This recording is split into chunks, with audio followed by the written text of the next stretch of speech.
Hey guys and girls, how is it going? And welcome back to another episode of the Madpack with myself, Lewis. Hope you're brilliant, having yourself a great day as always.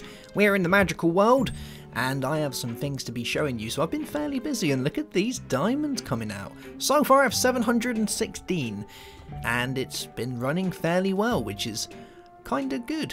So you're wondering, more than likely, where are these diamonds coming? 724. Let me show you where these diamonds are coming from. I've set up my little plantation over here, and we're not using time torches anymore, so don't worry about that. They're all gone. They've disappeared back into the non-configurable abyss. We now have golems doing all the work for us. What lovely little guys. So these ones, let me explain how this works. I'm sure you probably already guessed it, but it's fairly simple. We've got ourselves a tree farm, and I hooked it up with a tesseract, which is pulling power in, and underneath there we have a planter, a mine factory reloaded planter. You can see it there. And what that's doing is that's planting oak saplings within this little patch of grass down here. It's got a 1 radius upgrade so that it's doing a larger radius instead of the original 3x3. And then it's getting harvested via this harvester, which also has a 1 radius upgrade. Now, we've got it so that it's shearing leaves, and when it shears the leaves, they're going into this deep storage unit. Then they're being sucked out, going into our guy down here, our alchemical furnace, which is then cooking the stuff up. We've also got another tube going out down here, which has a whitelisted for oak wood going into the bottom, so it goes and powers all of this, and that's basically keeping it filled up with all the herba it needs to power these growth lamps.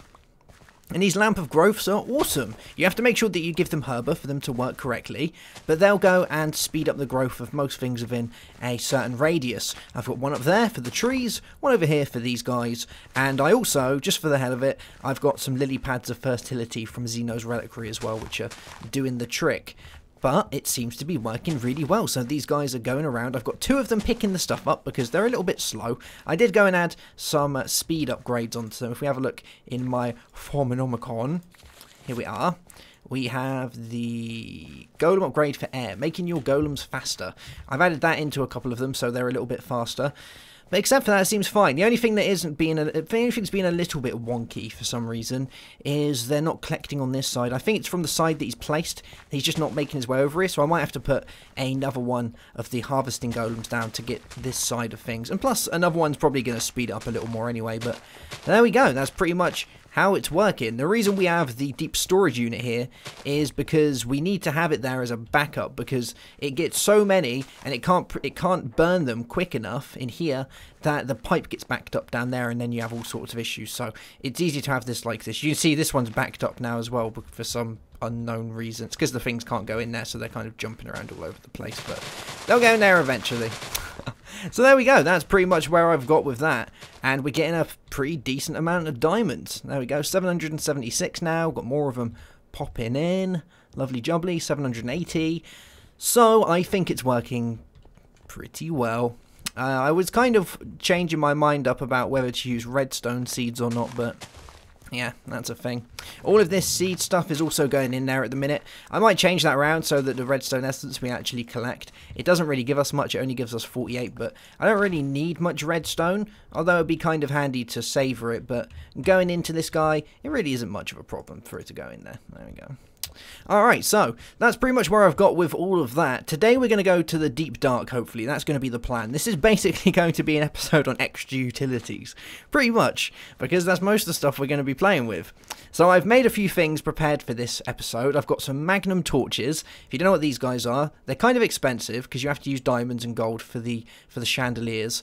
But once you've got those, you can craft yourself some potions of healing and regeneration, and you get a magnum torch. And a magnum torch basically stops enemies spawning within a 64-block radius, which is kind of cool. I really don't know if it actually works in the deep dark. I'd kind of suspect it doesn't, but if it does, then that's awesome. So we'll go take those with us, because the deep dark's a kind of scary place for guys spawning.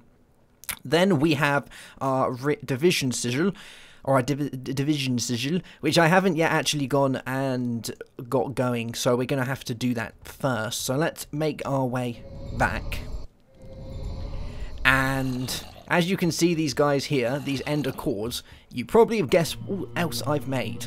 I've made myself a ender quarry. Now I was up in the air whether to use let's have a look. So if we look at Quarry, there we go. I was up in the air about whether to use a regular Quarry, a Quarry Plus, or a Ender Quarry, and I settled with the Ender Quarry because, you know, we're doing an extra utilities based one. It kind of makes sense, doesn't it? The Quarry Plus is good, but it's still kind of a bumhole for having all of the lag and stuff. Whereas this is extremely lag friendly, which is kind of nice, even though this one's probably faster. And yes, when you make those, you do have to use these guys, and you create ender cores, which are made from magical wood. You have to get these enchanted books, and if you have higher enchanted books, you get a better chance of getting more magical wood. When you place down the magical wood next to an enchanting table, it adds the levels as if it was a bookshelf. I think it's 3 levels per one, somewhere around about there, or maybe a bit more. 6 maybe, but these guys basically add 15, so if you put 2 ender cores down, it means that you'll be able to have an enchantment of 30, which is kind of cool, right? Kind of cool. So let's get all the bits we're going to need for this enchanting and getting our division sigil up and running. I'm going to need myself we need to break this guy and take it out into the big wide world of us. Come here, my friend. We're going to need some redstone. Let's grab some redstone. And we're going to need to go find a nice little place to set this all up, I think. I've got that, I've got that. I've also made a golden lasso, which is gold nuggets, ender pearl, and some string. So definitely going down the route of extra utilities today. So for all of you extra utilities fans, rejoice, because it's going to be a good episode for you. And it's already nighttime. Brilliant. So let's go find an area to go do this. Let's go over this way. Oh, it's shining, so we're actually good to go. Let's do it here. Okie dokie. Alright, is it? Let's see. The altar is in darkness. Brilliant. We're a little bit too late. It's just getting a bit too early. Well, there you go. Let's put down the redstone and get this prepped, though, for the next time. So we'll pop this around it. There we go. Oh, hello there, you. How you doing? Not today. So we have to throw a redstone around it like that, and then we'll give it a tap again to make sure that it's all good in the hood. There we go. So altar has a redstone circle, altar and circle placed on dirt, altar can see the moon, altar has sufficient natural earth, altar is in darkness. Brilliant. So the next thing that we have to wait for is for it to be midnight, so we can start sacrificing and preparing our division sigil, which is going to take a minute or two, so we're going to probably have to wait for that to do its thing. So I'm going to stand around, or I might go and have a sleepies. Yeah, let's go have a little sleepies, and let's mark this on the map as well so we know where it is. Oh, come here. Come here. There we go. So let's mark this on the map. So we'll just put table, because it's our little table, isn't it? There we go. And let's make our way back home. Let's have a sleep. Have a sleep we can. Brilliant.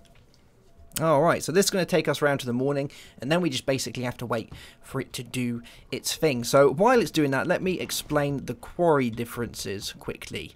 So the Quarry Plus allows you to enchant your quarry, allows you to also go past the 64 block radius, or yeah, I think it's 64 or 63 of a regular quarry, to something around 200 and something odd, so it's fairly big.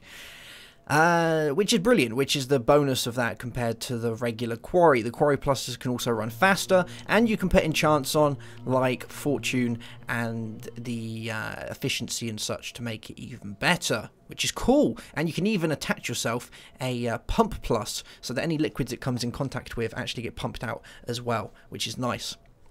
The Ender Quarry works a little bit differently. So the Ender Quarry, how this guy works is, it's quite a few different things actually. So the Ender Quarry is, you have to lay down the dimensions of how big you want it to quarry by laying down fences.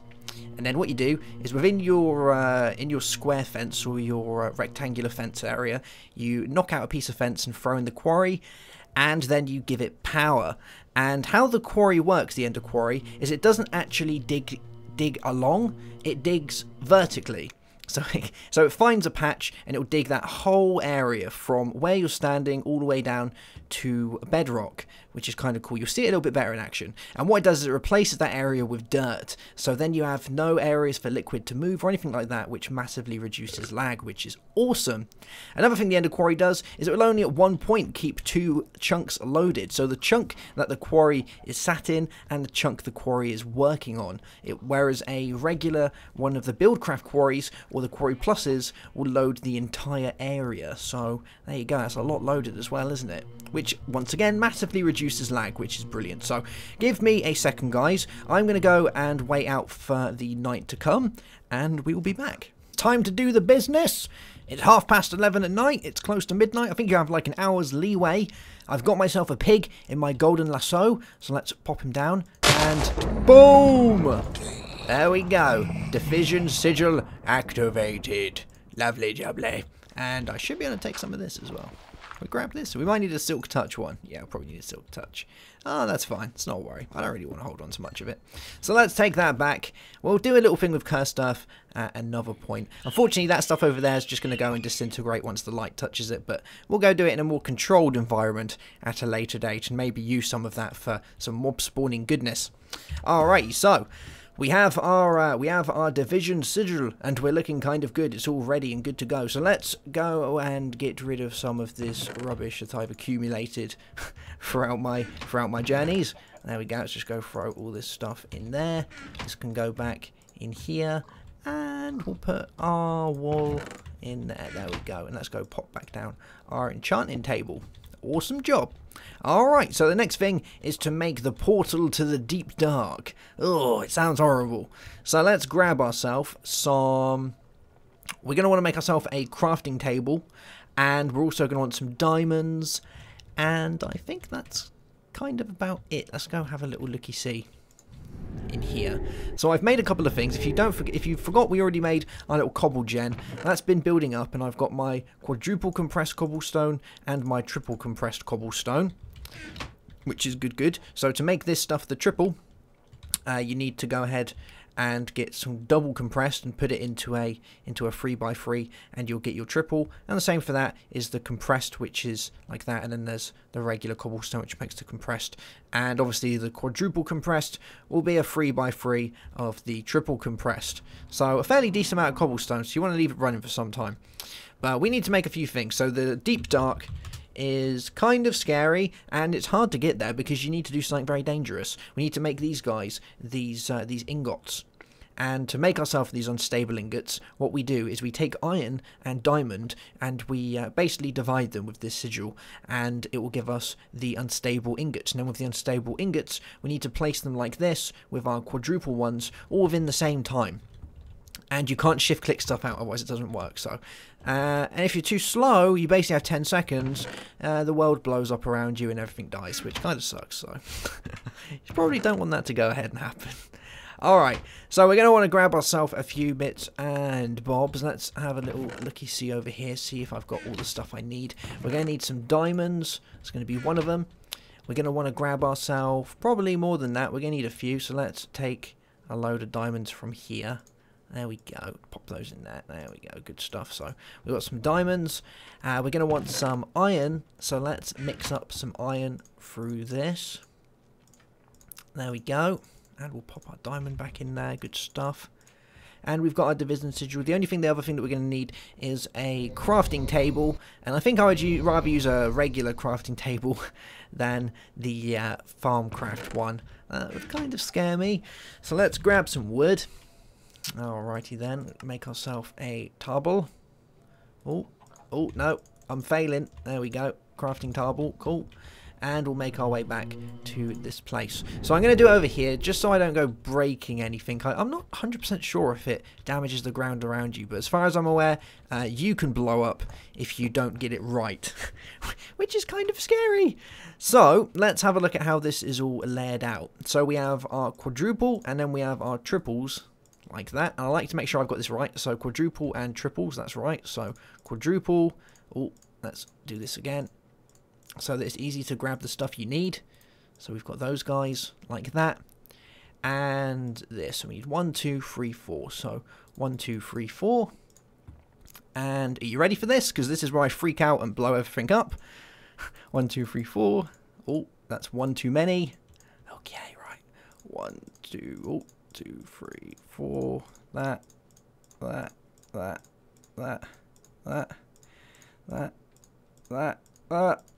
Hey, there we go. We did it. Good stuff. Got our portal to the deep dark. Lovely jubbly. So we can go there now, and everything's going to be good. If I left that any longer, I would have exploded, which kind of sucks. So let's figure out where we're going to put this one. This is kind of a magical thing, isn't it? So I think I'm going to place it here in this world. So let's pop it here, I think. So, and yeah, that looks kind of good. I've got enough torches, which is nice. So let's go and click on the portal to the deep dark. And we're going to teleport there. Now, the deep dark's a kind of scary place. It's very dark, as you can guess. It's kind of deep.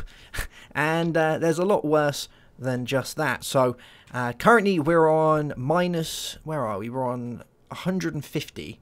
So, I can guess we're in the roof. It's basically like a giant cave. We're on level 150. So, I have a feeling, yeah, we're in the roof. So, let's go this way. And try and find the actual main part of the roof. Yeah, let's do this. I might try and dig down so I can walk down. That'd be a little bit handy.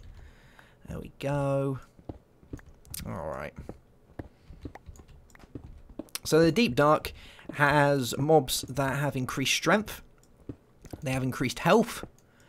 And I think that couples with with the worst mod of all. I think that couples with the infernal mobs to make them even stronger. Oh, Jeebus. Let's put a torch down. The other thing as well is if you stay in the dark for too long, you will start taking damage, because all of the evil things in the dark come out and get you, which doesn't help as I have this quantum helmet. So I might just take this off just to get rid of my night vision for the time being, so I can tell where it's dark, as I can't generally.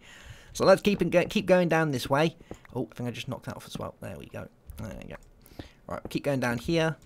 And we'll make our way. There we go. We found it. The Deep Dark. Look at that down there. It's absolutely disgusting. So what I'm going to do is I'm going to activate my Ring of Flight. We're going to take down our Magnum torches. And we're going to try and get this place working. So let's go down. There we go. Let's place a Magnum torch. And we want to start getting some... Oh my Jesus, that guy. He's got many heads. So let's keep lighting this up. Try and get as much light in here as we can. Oh, there we go. Lighting the whole area up. We don't want any of the darkness to come and kill us, which would suck. And in a second, I'll go and show you all of the mobs and whatnot as well. What is that thing? That is scary. Alright, so we got this kind of lit up. Let's try and get rid of as many of these guys as possible. They're all going to be a lot stronger, so you have to be ready for that. Oh, little poisonous guys everywhere. There we go. Did he knock over our Magnum torch? Can't tell. No, there it is. It's over there. Good stuff. Look at this Spriggan just going mental.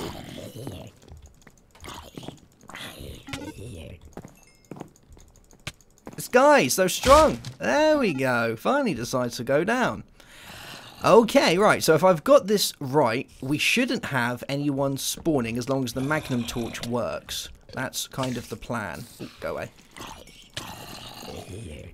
So I think we're alright for the time being. Once we get rid of these guys, we shouldn't have any more stuff spawning, which is good. Let's just get rid of this one. There we go.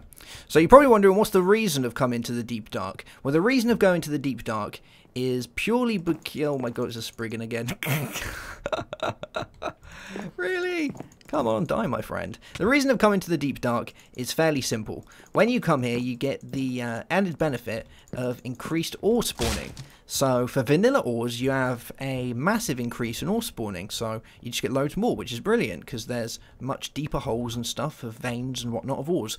You also get the regular modded ores as well, but I think they stick to the same amount they generally would do. So that doesn't really make much of a difference. But let's get rid of some of these because we only really need one of these Magnum torches down if they're going to work. And I'm not getting attacked, so I can only guess it's doing the trick, which is brilliant. So there we go. We've got our other 2 Magnum torches there. So now that we've got this area looking a little bit nicer, we can see our way out is up over there. we're going to want to start laying down our quarry, because the main reason you're going to come is to quarry it, really, than anything else. There are some structures down here which we'll visit at some point, probably not today, but they don't really hold much. They've got some chests and good things like that, but that's pretty much it. So I'm going to pop back on my goggles, and oh look, you can see an evil chest with horrible teeth. Lovely jubbly. Great, I really wanted that there, and there's loads of nodes here as well. Oh, look at those. Huh. Oh, that's actually a pretty good node. I might take that home with me. Alright, so we need to go grab ourselves a few bits and bobs. So let's make our way back to the overworld. Let's fly up over here. There we go. And our hole in the ceiling was here, wasn't it? So as far as the dying in the deep dark from the darkness, the only way I can really explain it is pretend that you're underwater. So when you're in the dark, you're basically underwater. And once your air bar goes down to the bottom, okie dokie, I'm in the middle of nowhere. Once your air bar goes down to the middle of the bottom, you'll start taking damage. That's pretty much how it works. But instead of not being in the water, you need to make sure that you're not in darkness. Okay, right, so we're going to want to get ourselves a load of fences, and we're also going to make ourselves a few torches. So let's have a look in here and see what we have. That's going to be perfect. So I'm going to take 2 of these guys. There we go. And if we've got any lapis, that's going to be brilliant.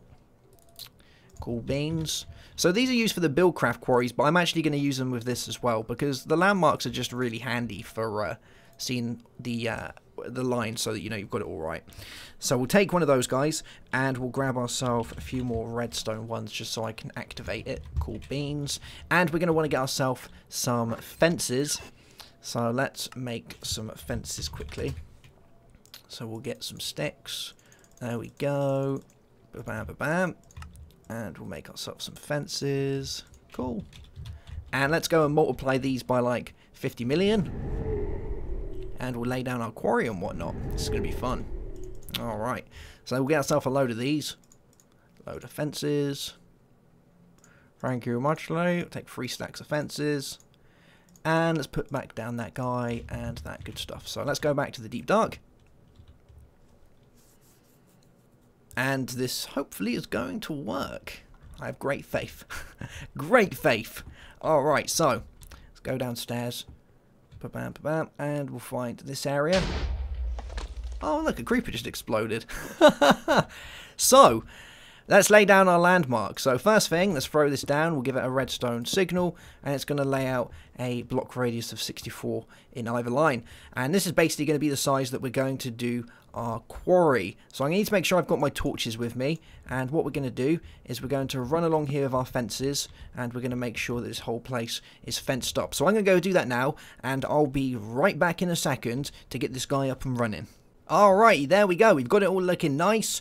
I think I've got it the exact size I want it to be. You can go much bigger than the regular amount a general buildcraft quarry can go, but I just thought it'd be a nice, you know, a good guideline to make sure I get it right. A cool thing you can do with these fences as well is when you're setting it up, you can just go straight over areas like this, and it still recognizes it. So once you've got it all set up, what you do is you go and click on it, and it will scan the area. It's not going to do it at the minute, but actually it could do if I just, let me pick it up quickly. There we go. There we go. So now it will scan the area. There we go. Analyzing fence boundary, successfully established boundary, and you'll see that it lights up. And that means that it's good to go. We're ready. So let's grab ourselves a tesseract from inside here so I can get my power over. And we're going to pop it, so I'd like to pop it there, but I don't know if it's going to power it straight from there. They generally need a cable going to them, don't they? We can give it a try, I guess. There we go. So let's put that guy. Oh, he's already on power. That's good. Oh yeah, look, he's getting power. Lovely jubbly. So another good thing with these as well is when they're backed up and there's nowhere for items to go, they're not going to spew out like a buildcraft quarry. They just don't do anything. They'll fill up with power and they'll keep using power, so bear that in mind, but it just won't spew out everywhere. So I've got an ender chest here with a white, red, white, so we're going to go pop that on top. There we go. And we can see that all the items that it's quarrying are now going straight into there. Awesome. If we go and click back on this again as well, you can see that it says that it's 54 blocks scanned. It's currently processed 0.01% complete. 0.02. and 0.03. And what it's going to do, it's going to load this area here, and then it will load the chunk that it's working on, and it'll work its way through that chunk before it then moves on to the next chunk. That's how it works. So if we take a little way around here, and this is where it started, you can see, what it's done is it's dug down, you can see these cool little purple particles like that, and it's replacing the whole place with dirt. So everything it digs, it replaces with dirt. How cool is that? So there's that one there, and you can see that it's now moved on to this area. So if I went all the way down there, you're now going to find that that is all just dirt, which is cool, because it will replace any block that it mines of dirt, including liquids. So that's pretty funky. So if we give it a second, once it's finished doing this area, we'll see if it moves on to the next one. Then we should see some more dirt going in, which is going to be kind of cool. And like I say, it's going to do that for every area around it. There we go. You can see it's just moved on to there. So it's going to go do that for the whole chunk that this boundary is situated in. And then it will move on to the next chunk, which is cool because it means that the whole area isn't loaded, which is what would happen with a buildcraft quarry, which massively reduces lag. And the buildcraft quarries, obviously, unless you're using the quarry plus, will leave the liquids there, which once again, flowing liquids is not good for a server side of things. So it's fairly good. There we go. Look, all the stuff we got. Topazes, all these good things. And it's fairly fast as well, which is nice. So let's make our way back to our other place. And just to mention how this works with the non-filling, if I was to go ahead and do that, and when this fills up, you'll see that the quarry itself will stop once it's moved on to the last part. It can move on. There we go. So it's no longer functioning, it's not doing anything, but it's not spewing items out or anything like that, which is brilliant. It will just sit there, but it will still drain power, unfortunately. That's kind of a thing. So let's take these out, and we'll make our way back to our regular home. Let me get my ring of flight, and we shall go back. Lovely jubbly. So we're going to set another end up, and it's going to go into our AE system, I think, so I can get all of the good stuff that we go and mine out. And we'll go, I think we'll also set up a little place so that we can get rid of a load of rubbish that we don't want, because we're not going to want everything, are we? So let's go back. Is it going to throw me in a random place? It is. Why does it keep doing that? There we go. It should, it's because it's in a different dimension. That's the reason why. Because that's where that Mistcraft dimension is situated. That's why it's doing it. So I might have to move it out of our Mistcraft world to the overworld so it stops spewing me out like that. Alrighty, so we've got this all set up. We're looking fairly good. Let's go throw down our chest here, our other ender chest. See all the stuff in there. Good stuff. And what we're going to do is we're going to make it so that it comes out and goes into our system like this. And we're going to have another little bit here as well, I think. We have a little bit here now. Joel, we'll just do it like this. So let's grab ourselves. Are we almost out of power? Oh, that's our ME drive, isn't it? Whew. I thought something was going wrong then. Alright, so item duct. Let's bring our items out of here. There we go. We'll have it going into our... Actually, no, we don't want that, do we? We want our... a man with a plan. We want to grab ourselves our AE cables so that we can do it that way. Right, let's grab our crescent hammer. Lovely jubbly, and we'll make our way upstairs into our AE box, which is over this side, I think. Yes. So we're going to want some cables, we're going to want some import, and we're going to want some export buses. Good stuff. Let's go pop these down here. There we go. Alright, so we're going to want to import into the system first. So let's grab this guy and pop him there, and we'll do that. So we should now find the items going into the system, which is going to be fairly handy. Let's double check. And we'll move stacks so that it should do a load at a time. There we go. So that's all going into our system now. We're getting loads of cobblestone and rubbish and bits and bobs like that. So let's decide what we don't want in the system. I'm thinking what I would not like in the system is probably going to be... what do we not want? Cobblestone, you know, bits like that. That's probably going to be a thing. So I've made a nullifier from Thermal Expansion. This guy basically deletes any items that you put in there, removes it from your world. And they're fairly cheap. Bucket of lava, pneumatic servo, some tin and some invar. And that's going to go and make one of those for you. So let's pop that there. And I'm going to get a precision export bus. There we go. Let's pop this one. Let's pop him. We need it in a decent place. We'll probably pop it here, can't we? So let's set the top so that it's a input. There we go. We'll put our bus there like that. And what we're going to do is we're going to tell this guy to export cobblestone. There we go. So you can export your cobblestone into this guy. We can do stack mode, which is good. We'll turn the redstone off. So active without signal. There we go. And hopefully, if this is all up and running, let's set that to stack mode. And double check our cobblestone. Let's see if this is working correctly. There we go. We can see a load of cobblestone going out of our system. So that's all going into our nullifier and being deleted. Lovely jubbly. Cool beans. And is there anything else that we really don't want in our system? Let's have a look, see if there's any other rubbish that we don't want that we're picking up a load of. I think everything else is kind of going to be alright, because all we're really going to get there is cobblestone and gravel. How much gravel? We haven't got any gravel. So overall, it looks like it's working fine. Most of the rubbish is going along into our nullifier here and doing its thing. It's kind of strange that it's not showing up here, though. They generally do, but I think because we have it in stack mode, it's thrown them in so quickly that we basically can't see the stuff going in there. That's a thing. If we turn this off, though, we should find that our cobblestone should start stacking up again. Yeah, there we go. Good stuff. Alright, let's put this back like that, and it should disapparate. Cool. It disappeared into the void. There we go, guys. So that's probably going to be that for this episode. We're starting to get ourselves a load of good stuff, a load of items. We've got a decent-sized quarry, so we should get a load of, decent resources, diamonds and the like, and all the ores that are going in at the minute. It's going to be brilliant. Yeah, loads of irons, loads of good things. Remember, we get increased ore spawning for vanilla ores in the Deep Dark as well. And obviously we get the ones for the modded ores. We just don't get the increased amount of that. So, hey, it's not too bad, I must say. And let's double check on our power, because I need to make sure that I'm not running out of power, which would suck. So we're on 47,000. So it is going down fairly fast. But it is night time, so my power stuff isn't currently working. Yeah, these aren't doing too much. It's not too bad. It's alright. It'll fill up. We'll leave it. We'll see how it works. If it needs more, I'll throw down some more magmatic dynamos. But that guy in the quarry, and plus this is linked up to a lot of other things, it's going to use power fairly quickly. But before we end up, let's go and check on our diamonds and see how we're doing. So we started on around, was it 700 odd? We now have 2,128 diamonds. I'm going to say that's a success. Yes. The farm is working beautifully. All these redstone seeds going in, getting me loads of good stuff. Lovely jubbly. Thank you very much, Mr. Golems. Cool beans. Alright, guys, I shall see you soon for another episode. Have yourself a great day. Have a good and as always. And goodbye.